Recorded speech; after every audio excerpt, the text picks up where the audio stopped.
So the fact that you've gotten into casting and it's something that you didn't want to do, starting your own business, Bill Dance Casting, how did you do that? What brought you to doing that actual thing? Well, I actually stood in on a project. Mm-hmm. Someone, a person actually had done a stage show with this actor, asked me to stand in for them on a pilot that they were doing, Mm-hmm. which I did. Mm-hmm. It was only like a 12-day pilot that they shot. And while I was standing in, you don't realize that people are watching you. You figure, well, I better make my contacts. Who can I talk to? You know, how can I network this whole thing? Right. I was very naive. I just did my work professionally. I was quiet. I was professional. A stand-in has to memorize all the blocking. We learn the lines. Mm-hmm. You just take that extra effort to show that you're very focused at what you do. Right. Well, I guess people watched me over that. And this producer came to me. It was almost the day after finishing this project and said, I would like you to do this on my next project. Mm-hmm. And I said, do what? And he said, I'll call you in a week. And it was organizing all of the casting, all of the extras. They knew a little bit about my background. Mm-hmm. They had watched me. They thought I was very sensitive, that I had intuition, that Right. I was very serious. I was very passionate about my work. Mm-hmm. I'm a very serious person. Yeah. I take my work very seriously. That's kind of how I've developed my business. It's an art form. Right. It's not just hiring bodies on a set. And so this is the trademark that I've established for Bill Dance Casting, because we seem to get the difficult films. Right. I mean, last week we had to get 700 nude people to be in this movie. Wow. Nude. That's not easy to do. No, it's not. And then you deal with extreme groups. Mm-hmm. Well, are they going to want to do it when they get there? Are they going to freak out? And then you get the nudists who are coming on. You, Right. Excuse me, you have to keep on the pasties. You have to keep this on. You can't just rip your clothes off. Right. And this was done at a big hotel in Hollywood.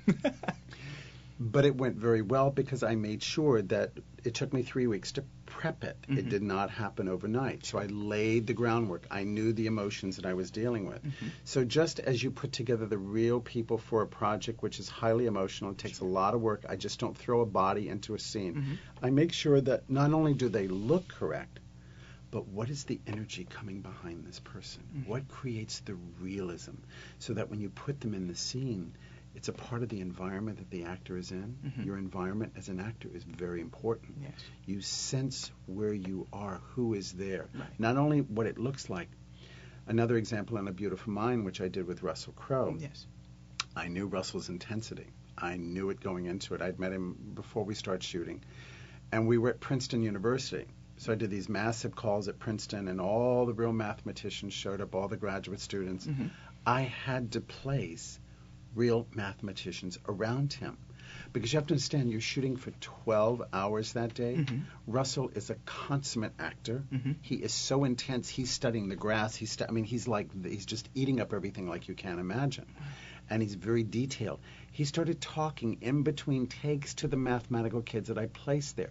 And you can look in their eyes and you could see the tilt. Mm-hmm. You can see that their minds, which are so accelerated, Mm-hmm. they were thinking numbers 24 hours a day. They were just thinking, feeling, and the gaming theory. Mm-hmm.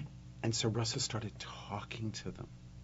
So I placed about 25 mathematicians around him. Mm-hmm. So he became a part of his environment. I see. Do you see what I I'm see saying? exactly what you mean. Rather than just an extra. This was real stuff. Mm-hmm. Big time. Yes. So that's kind of what I'm known for doing, is hiring realism. I will take it the next step and not just but I will hire what's real, what's natural. And especially if it's someone who's experienced what you're hiring makes all the difference in the world. Wow. When I did The Grinch with Ron Howard, Mm-hmm. how are you going to create Whoville? How do you create this? You read Right. the books, you see the visualization of what these characters look like. So they asked me, how are you going to show us these people? And then you have Rick Baker, who won the Yes. Oscar for all the prosthetics and the whimsicalness of all of that. Mm-hmm. Are you going to find me facial types that I'm able to do this, the physiognomy of the face, the tightness of the nose and the eyes? Mm-hmm. I can't have a big nose. How are we going to end in, is the skin going to be allergic? Are they going to be claustrophobic? So you Mm-hmm. have all these things that you have to keep in mind when you're doing this. So my first step was to just take a breath. Mm-hmm. And I said to my associate Terrence, I said, all right, we should do a tape. All right, so that was step one. So you're putting all the elements on the table. How do we approach this? So the first step was a demi-plie. Mm-hmm. Okay, now what's the next step? Well, let's get them to create a character. Wow. We don't have a script. They're not going to say lines. So Right. they had to create a character of who they were in Whoville. Mhm. They had to wear a costume. They had to do their hair. And they had to bring a physical prop. And they had to write Susian dialogue. They had to create a character. That was my one requirement, that they come to the plate, that Right. they come to the audition, just putting them on tape, Mhm. with all of this subtext, with all of this underbelly, if you will. Wow. So we put about 100, I think it was about 150 people on tape, and it was absolutely hysterical. I'm sure. I thought I was going to go out of my mind. They were all art performance people, Mhm. very whimsical and very, Right. doing things. And, Movement. oh, very much so. Yeah. And what was the gait? What was the move? But they were all like art performance, from jugglers to contortionists. Mhm. And what these people did was unbelievable. Plus, visually, Mhm. they made choices of what they had to look like. Not with prosthetics, but just with their own hair. I had a Ringling Brothers person with me in the hallway. We did egg whites to the hair. So this tape I still have to this day. We showed to Ron Howard. I refused to give them the tape because I thought, this is so insane. This is so over the top. I cannot let this tape go. I Right. will be arrested. This tape is so outrageous and so outlandish. Right. And they said, you have to give us the tape. So finally, I just let it go, and I was terrorized that I was going to be so insulted and so embarrassed. How Right. could you do something like this? Right. Because it was over the top. It was Right. just so bizarre. Right. That's how they picked the characters. And they were all different. And each one did the work. You had to do the homework. Mhm. Now, these are just background artists, Right. if you will. Mhm. But they weren't. They were heartbeats. They were characters that had to come forth, in terms of creating Whoville. Right. That was the deal. And some of them got upgraded and so forth and so on. Then you start putting Rick Baker's prosthetics. Right. Then they start to come to, and Rita Ryak with all the clothes. Mhm. Then you start putting them together. And a clown's nemesis is Dr. Seuss.